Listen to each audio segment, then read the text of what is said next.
Северна Македонија во НАТО до декември останува можен, но се помалку веројатен план, велат владините представници. Од стратегискиот Бледски форум, министерката за одбрана Радмила Шекеринска вели дека состојбата во Шпанија засега останува неизвестна, но кризата во Велика Британија околу Брекзитот станува нов предизвик за брза ратификација.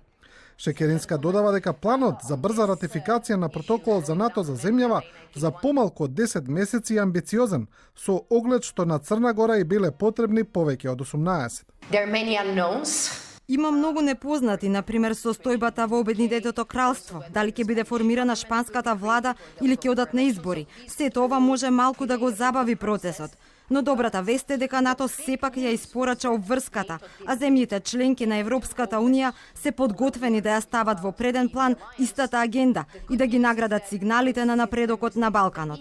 Високи извори од СДСМ претходно брифираа дека шпанската влада пренела до македонските колеги дека во тамошниот парламент ратификацијата за НАТО ќе биде ставена во комисијска процедура, но дали и кога пратениците би гласале зависи од парламентот.